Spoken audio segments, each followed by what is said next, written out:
This is the heir who lost his memory in her apartment, a story of how a fake marriage built from lies turned into the truest love.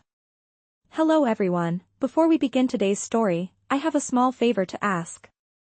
Please hit subscribe and turn on the notification bell so you never miss our channel's new videos. It is quick, free, and the best way to support us in bringing you more dramatic stories. Your support means the world to us. Where are you watching from? Drop your city or country in the comments below. Thank you very much. Now, let us return to our main character. It was past midnight when the rain started to fall, heavy and cold against the cracked windows of a tiny apartment in the Lower East Side of the city. Lena Hart had just finished her second shift at the diner, her shoes soaked and her back aching. She was halfway through heating a can of soup when the sound of screeching tires outside made her jump. The crash echoed through the narrow street. Without thinking, she grabbed her coat and ran out into the rain. A black sedan had slammed into a lamppost, smoke rising from under the hood. Behind the cracked windshield, a man was slumped over the wheel. "Sir! Can you hear me?" Lena shouted, tugging the door open. The man groaned, blood trickling from his temple. He looked young, maybe early 30s, dressed in a tailored suit that did not belong in this part of town. She dragged him out of the car just as sparks flickered near the engine. Moments later, the vehicle burst into flames. By the time the sirens came wailing down the block, she had pulled him up 3 flights of stairs to her apartment and laid him on the couch, shaking and drenched. Hours later, when he opened his eyes, confusion clouded his face. Where am I?" he asked weakly. "You are safe," Lena said softly. "You had an accident.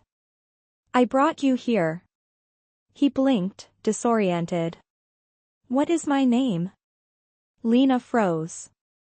You do not remember?" He shook his head slowly, panic flickering in his eyes. The only clue he carried was a platinum ring engraved with the initials A.D, and a business card from a company called Davenhall Group. The next morning, a black car pulled up outside Lena's building. An older man in a gray suit knocked on her door, his voice formal but urgent. "Miss Hart, my name is Reynolds. I am Mr. Aidan Davenhall's personal secretary. We have been searching for him for 2 days. The press must not know about his condition.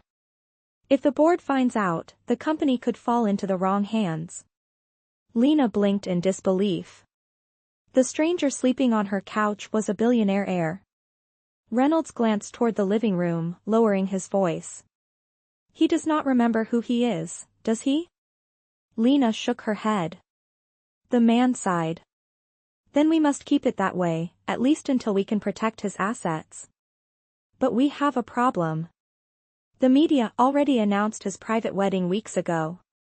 If they find out his bride disappeared before the ceremony, his rivals will use it to claim instability. Miss Hart, I need you to play the role of his wife." Lena's mouth fell open. "What?" "I cannot pretend to be someone I am not." "You will not have to for long," Reynolds replied calmly. "Just until he recovers. You will live in the Davenhall estate, attend public functions, and keep him safe. You will be compensated." He slid an envelope across the table. Inside was a check that could pay her mother's hospital bills and her overdue rent for months. She looked back at Aidan, who now sat quietly on the couch, his gaze gentle and uncertain. "If I was married, would I have been happy?" he asked innocently. Something in his voice broke her. Lena took a deep breath and nodded. "All right. I will do it." Reynolds smiled faintly. "Good. Then the marriage contract begins today. Just remember, Miss Hart, no one must know it is fake." As the car drove them away from the cracked sidewalks of her old life, Lena looked out the window and whispered to herself, "This is crazy." Beside her, Aidan turned his head, still lost in confusion. "Did we love each other?" She hesitated, then forced a small smile. "Maybe we are about to find out." Outside, the rain finally stopped, but for Lena Hart, it was only the beginning of the storm. The next morning, Lena woke up in a room she never imagined sleeping in. The Davenhall estate stretched wider than any building she had ever seen, its marble halls echoing like a cathedral. Every surface gleamed, every step she took was softened by thick rugs that probably cost more than her entire apartment. Aidan sat at the long dining table, his eyes distant, studying the breakfast he clearly did not remember liking. Lena stood awkwardly beside him, wearing a simple dress borrowed from the wardrobe that Reynolds had prepared. The staff moved silently, pretending not to notice the strange tension between them. When Reynolds entered, he handed her a thick folder. Inside was the marriage contract. His tone was calm but cold. "It is for your protection as much as his, Miss Hart. There are 4 rules. First, no one outside this house can know that your marriage is fake. Second, you will remain by Mr. Davenhall's side until he regains his memory. Third, you will not discuss his condition with anyone. And fourth," he paused, glancing at Aidan, "you will not fall in love." Lena almost laughed, but his expression told her he was serious. She signed her name anyway, her hand trembling slightly. When she looked up, Aidan was watching her, curiosity flickering behind his lost eyes. "Does this mean we are really married?" he asked. She hesitated. "For now, yes." He smiled gently. "Then I will try to be a good husband." Days turned into a quiet routine. Lena guided Aidan through basic tasks, from choosing his clothes to remembering how to hold a fork. He listened like a child, humble and soft-spoken, nothing like the ruthless billionaire the tabloids once described. Some nights, she caught him standing by the window, staring at the city lights with a strange sadness. "I feel like there is something I am supposed to remember," he said one evening. "Something important." She wanted to tell him everything, but the words caught in her throat. "Instead," she said, "maybe it will come back when you are ready." The next morning, a delivery of fresh flowers arrived for Mrs. Davenhall. Her name printed in gold letters made her chest tighten. The media team had begun sending updates for the upcoming gala. Reynolds explained that Aidan had to make a public appearance with his wife to prove stability. Lena almost refused, but Aidan surprised her. "If it will help, we can go. You saved my life. I trust you." The words hit deeper than they should have. She helped him practice small talk, dance steps, and how to smile without looking lost. At first, he stumbled through every movement, but he learned quickly, his laughter filling the cold halls that had long forgotten warmth. The night of the gala arrived.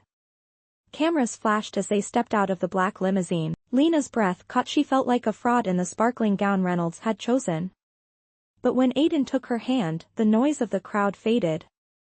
"You look beautiful," he whispered. "I am glad it is you beside me." Inside the ballroom, glittering chandeliers hung above hundreds of guests dressed in designer suits and gowns. Whispers followed them, some curious, some cruel. "That cannot be his wife," a woman sneered. "She looks ordinary." Lena forced a smile and lifted her chin. When the master of ceremonies asked if the lady of the house would like to share a few words, her heart pounded. She stepped to the microphone, her palms slick with sweat. "Thank you for welcoming us," she began. "My husband is recovering, but he remembers what matters most: kindness, integrity, and hope. Sometimes love does not need memory to exist." For a moment, the room fell silent. Then, applause spread like a quiet wave. Aidan looked at her with something different in his eyes, something tender, almost protective. Later that night, when they returned to the estate, he stood on the balcony overlooking the city. "If I never remember who I was," he said softly, "would you still stay?"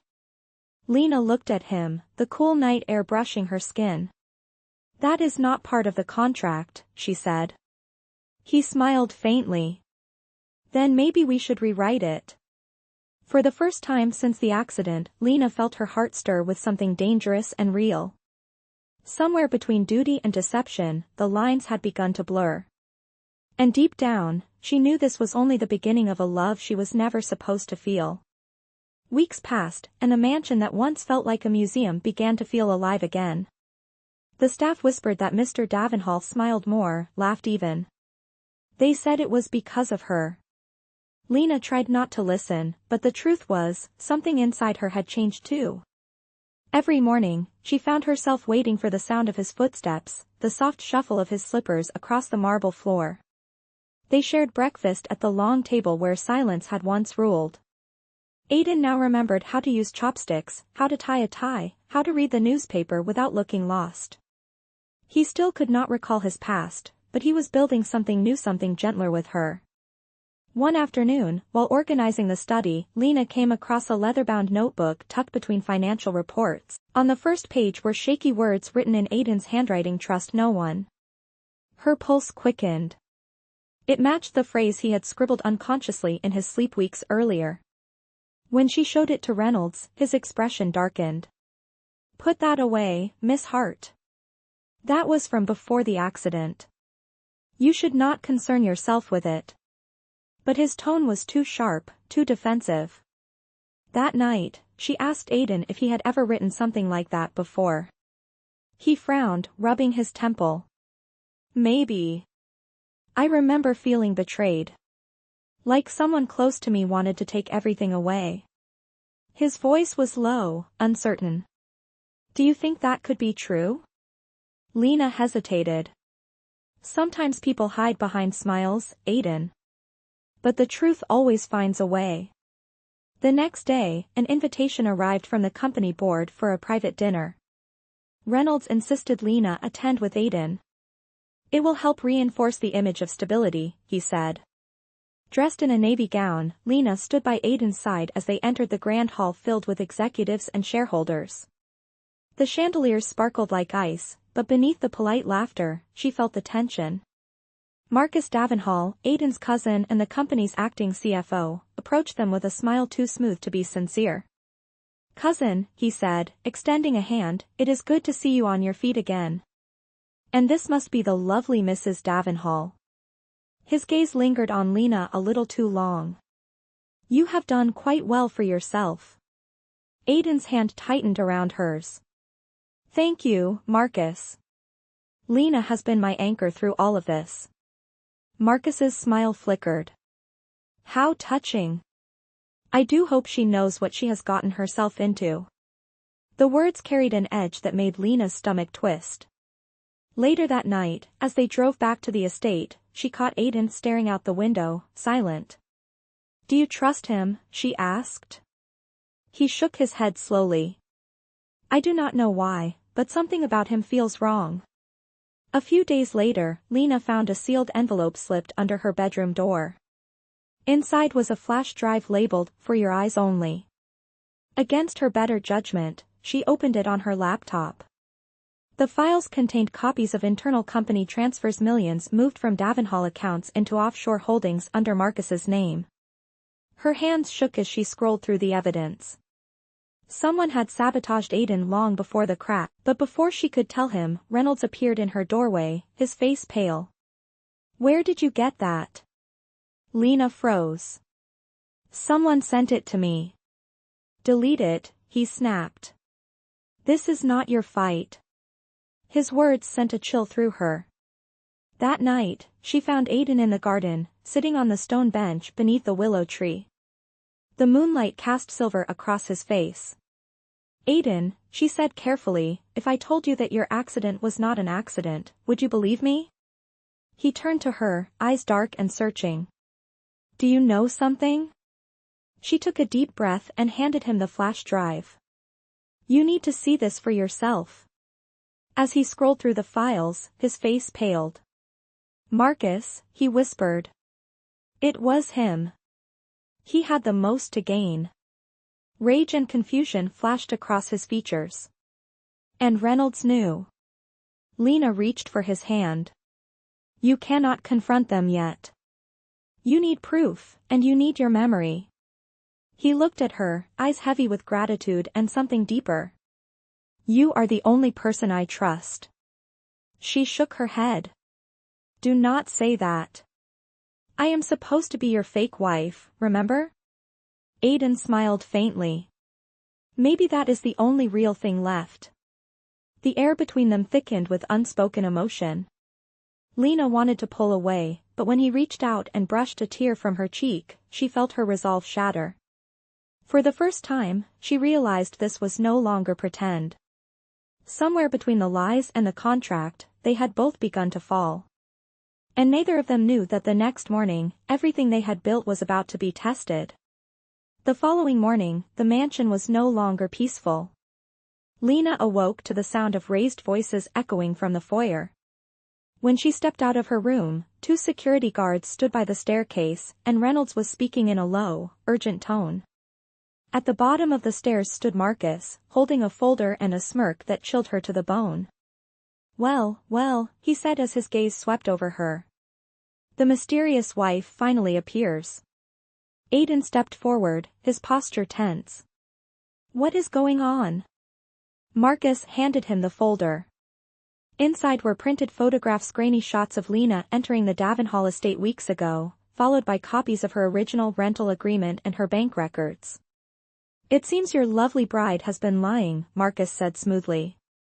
"Her name is not Mrs. Davenhall, she is Lena Hart, a waitress from the Lower East Side. She was paid to play the role of your wife." Gasps rippled through the hall. Aiden's eyes widened in shock as he turned toward her. "Lena, is that true?" She opened her mouth, but Marcus cut in. "She fooled everyone. You should thank me for uncovering this before the board does. Imagine what the press would say about a fake marriage and a missing fortune." Reynolds' face was unreadable. "Marcus, this is not the time." "Oh, it is exactly the time," Marcus interrupted. "This woman has no right to be here." Lena's voice finally broke through the noise. "Yes, it is true. I was asked to help. But I never meant to hurt him." Her eyes met Aiden's, pleading. "I wanted to protect you." Aiden's jaw tightened. For a long moment, he said nothing. Then, coldly, "Everyone leave us." The room emptied. Silence filled the space between them. "You lied to me," he said softly, his voice cracking. "All this time, you said we were in this together." Tears welled in her eyes. "You do not understand. Reynolds said it was the only way to keep you safe.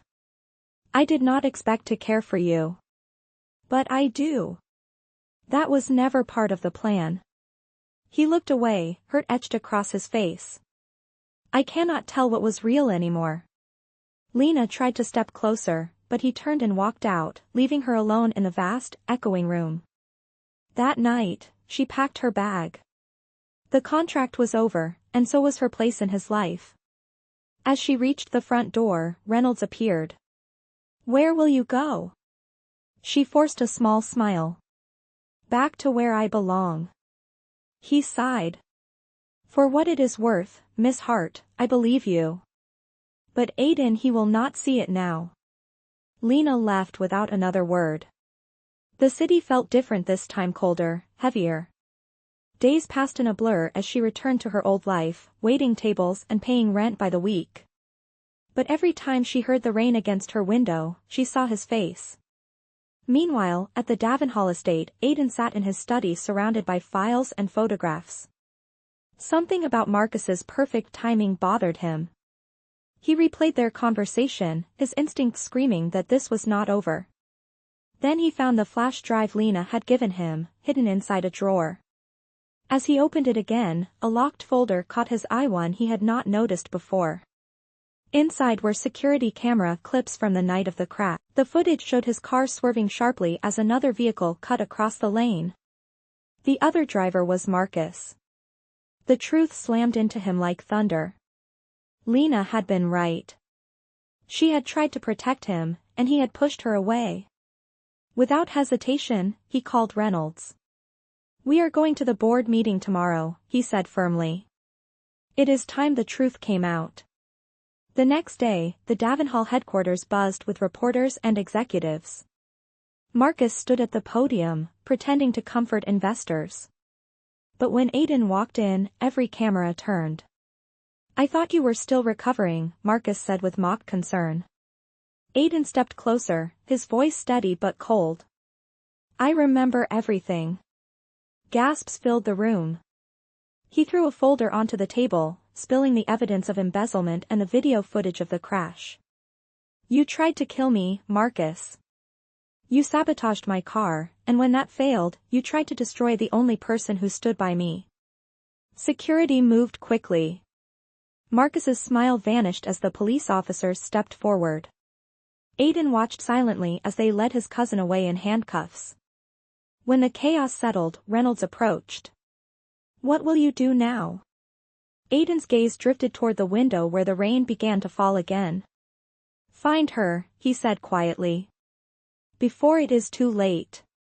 He left the office and drove through the storm, the city lights blurring through the windshield. Somewhere in that maze of streets, the woman who had saved his life was living as if she had never mattered. But he was determined to change that. For the first time in months, his heart felt clear. The accident had taken his memory, but losing Lena had taught him what was truly worth remembering. The rain had not stopped when Aiden found her. Lena was closing the diner after a long shift, her apron stained with coffee and exhaustion when the door chimed behind her. She turned, ready to tell whoever it was that they were closed, and froze.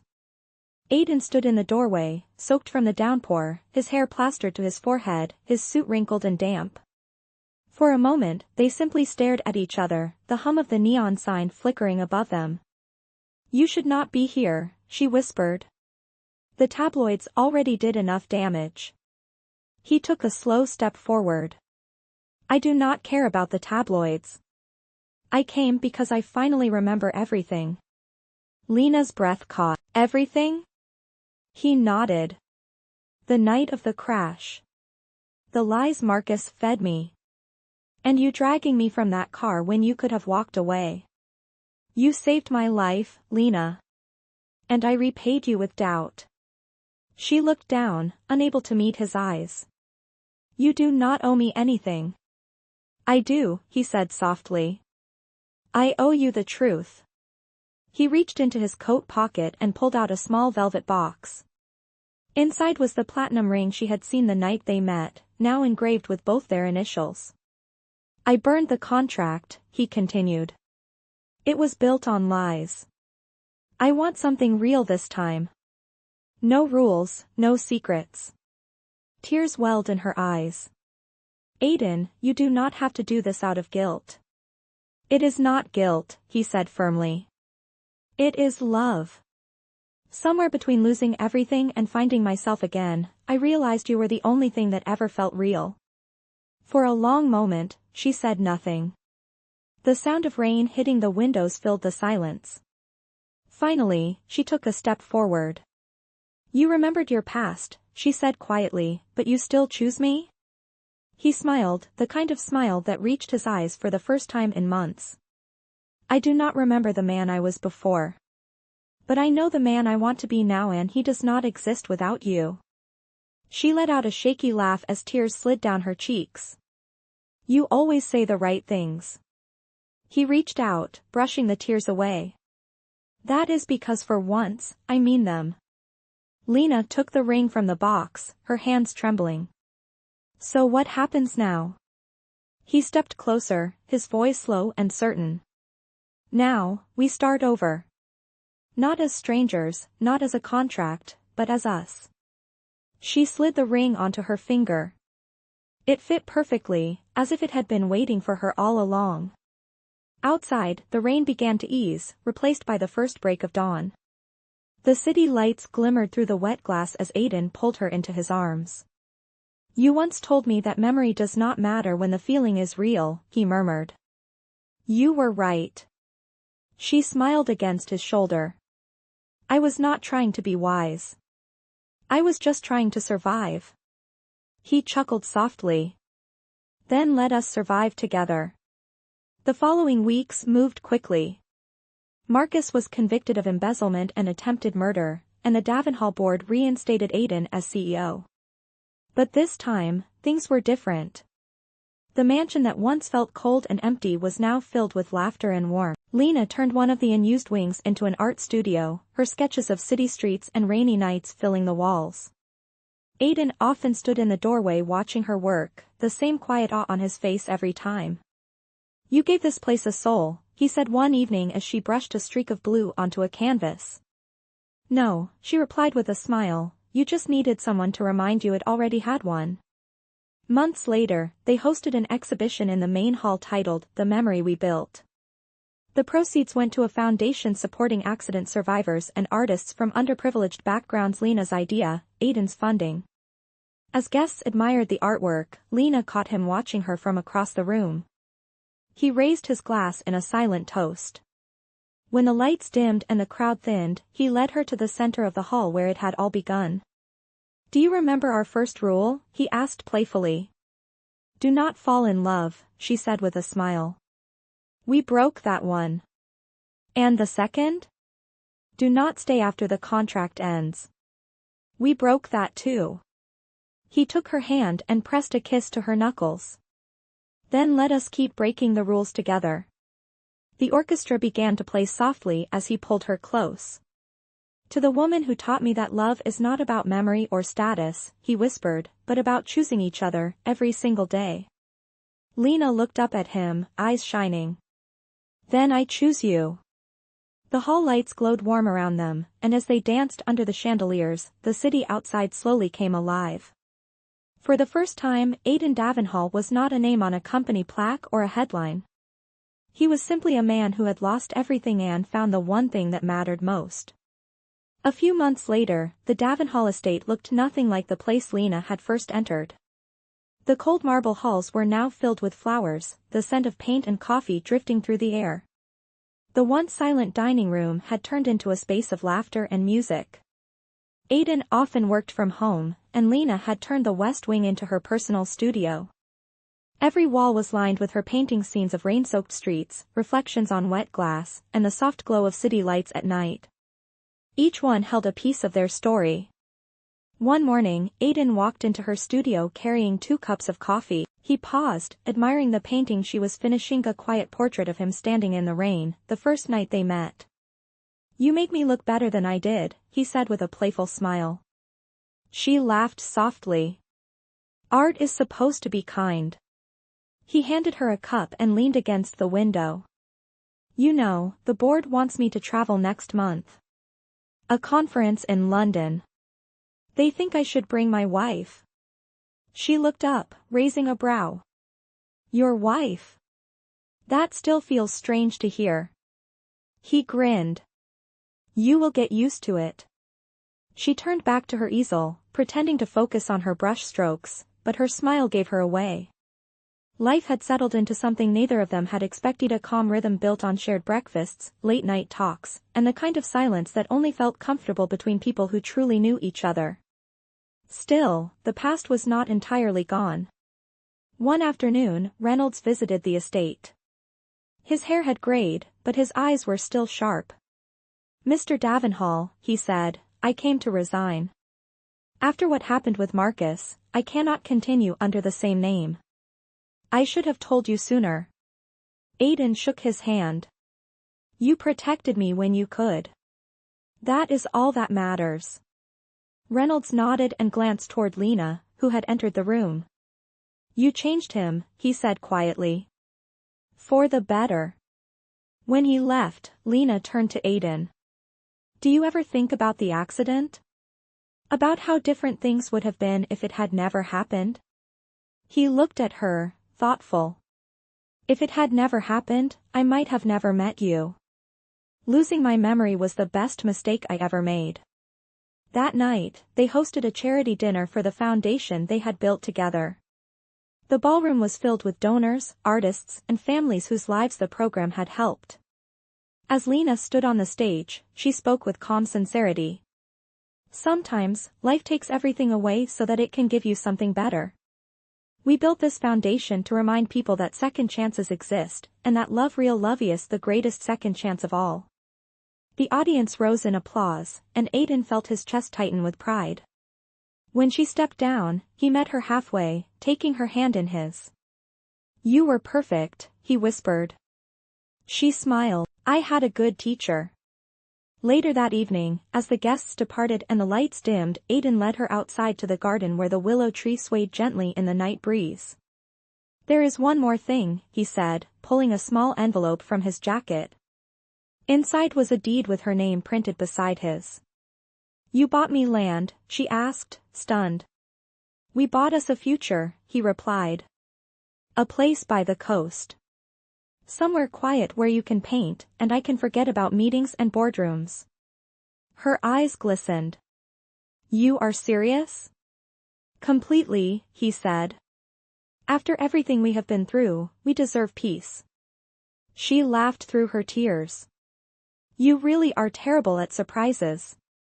Maybe, he said softly, but I am good at keeping promises. They stood beneath the willow tree, the same place where they had once doubted everything. Now, it felt like the world had come full circle. The man who had lost his memory had found more than his father had found purpose. And the woman who once thought she was pretending had discovered that the only thing more real than the life they built together was the love that held it all in place. As dawn broke over the estate, painting the sky in gold, Lena rested her head against his shoulder and whispered, "So this is what forever feels like." Aidan smiled, his arm wrapping around her. Forever, he said, and every day after. The camera of life panned back, the estate glowing with light and warmth, the echoes of laughter spilling into the morning. It was not a fairy tale. It was something better, two imperfect people choosing each other again and again, building a love strong enough to outlast memory itself. A year later, the Davenhall Foundation had become more than a name, it was a movement. The headquarters buzzed with life, filled with artists, volunteers, and families who had found hope again. Lena spent most of her days there, mentoring young painters and overseeing new community projects. Her sketches now hung in galleries across the city, but she still preferred the quiet satisfaction of helping others. One crisp autumn morning, as golden leaves danced across the courtyard, Aidan appeared at her office door holding a bouquet of wildflowers. You missed lunch, he said with that familiar grin. She laughed, brushing paint from her hands. You missed breakfast, so we are even. He set the flowers down and glanced at the framed newspaper on her desk. The headline read, "From waitress to philanthropist, the woman behind the Davenhall legacy." You know, he said softly, they still call me a miracle. But you are the real one. Lena shook her head. No. We just got lucky. Aidan smiled, leaning closer. I do not believe in luck. I believe in choices. You chose to save a stranger that night, and it changed everything. She paused, her eyes meeting his. Do you ever think about what would have happened if I had walked away? He reached for her hand. Then I would still be lost. Later that evening, they attended the opening of Lena's latest exhibition, a collection titled The Things We Keep. The final piece unveiled was a painting of a small apartment window lit against a rainy sky. Beneath it, a placard read, "Where It All Began." Reporters asked questions, cameras flashed, but Aidan only watched her from the edge of the crowd, his expression proud and full of quiet love. When the night ended, they returned to their coastal home, the air carrying the scent of salt and pine. The ocean stretched endlessly before them, waves glimmering under the moonlight. Lena walked barefoot across the deck, her hair whipping in the breeze. Can you believe this is our life? She asked. Aidan came up behind her, wrapping his arms around her waist. Every day feels like a story I do not deserve, he said. She smiled. Then maybe we write the next chapter together. He nodded. Deal. But this time, no contracts, no lies. Just us. She turned in his arms, their foreheads touching. Just us, she repeated. The sound of the waves filled the silence between them, steady and eternal. For two people who had once lived by accident and circumstance, the peace they found now was its own kind of miracle. The man who had lost his memory had built a future he would never want to forget, and the woman who once thought she did not belong in his world had become its heart. As dawn broke, painting the sky in shades of pink and gold, Aidan whispered the same words he had said the night he proposed. You saved me, Lena Hart. And I will spend the rest of my life making sure you never regret it. She smiled, her voice barely above a whisper. I never did. The ocean roared softly in approval as they stood there, hand in hand, two souls who had turned a contract into a love story that would outlast every storm. Winter arrived gently that year, wrapping the Davenhall estate in a blanket of white. For the first time in years, the mansion felt like a home instead of a monument. The fireplaces burned bright, the scent of pine and cinnamon drifting through every hall. Lena had just finished decorating the grand staircase when Aidan entered, carrying a small wooden box. "You have paint on your face again," he teased, wiping her cheek with his thumb. She smiled. "You have meetings to attend, not Christmas trees to climb." He ignored her protest and opened the box, revealing a delicate silver ornament shaped like a heart, engraved with the words, "Our beginning." "Do you remember the night we met?" he asked quietly.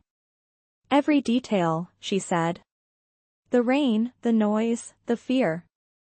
And then you opened your eyes." He hung the ornament on the tree. "That was the moment everything changed for me." She rested her head against his shoulder. "It changed for both of us." In the months that followed, their lives found a steady rhythm.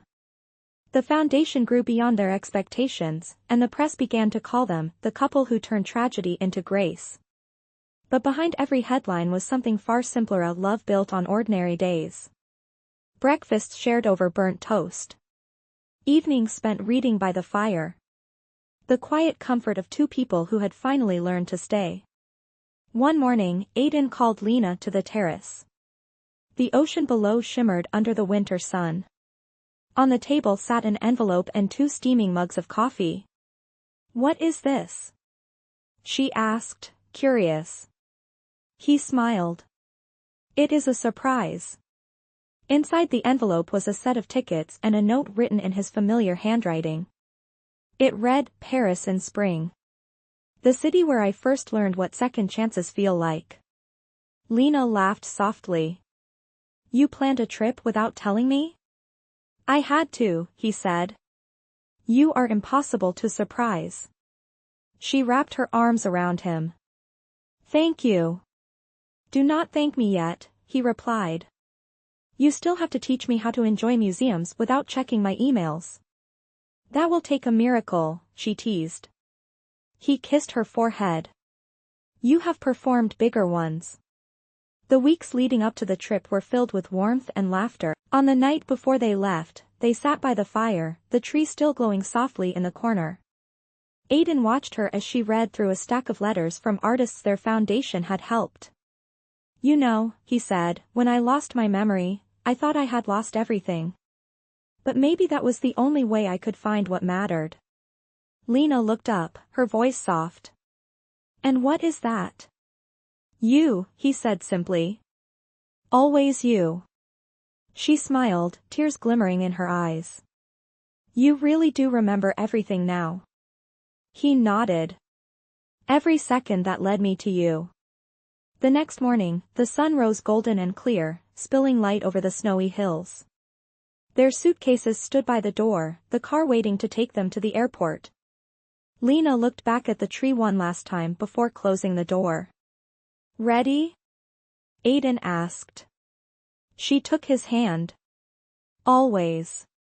As the car pulled away from the estate, the ornament glimmered faintly in the morning light, a reminder of how far they had come, and how love, once found, could turn even the coldest winter into warmth. Paris greeted them with the scent of spring and the shimmer of light on the Seine. The city felt alive, humming with the sound of laughter, bicycles, and music drifting through open cafe doors. Aidan and Lena walked hand in hand down cobblestone streets, their breaths visible in the cool morning air. It was their first real vacaciono board meetings, no charity events, no contracts, just them. At a small cafe near Montmartre, Aidan watched as Lena sketched in her notebook, her hair falling across her face. "You still draw everything," he said softly. "It is how I remember," she replied, smiling. "Even the moments I never want to forget." He reached across the table and took her hand. "You do not have to remember them alone." That evening, they visited a small gallery tucked between bookshops. On the wall hung a collection titled The Memory We Keep, featuring one of Lena's new paintings, a couple standing beneath a single umbrella, surrounded by rain and city light. Aidan stood silently, recognizing the memory it captured. "That night changed everything," he said. "I thought I was broken, but you showed me how to start again." She looked at him, her voice soft. "You saved me too, Aidan." "I just did it first." He smiled, pulling her close. "Then let us keep saving each other." Days passed like pages in a love letter. They strolled through markets, fed pigeons at the Tuileries garden, and watched the city glow from the top of the Eiffel Tower.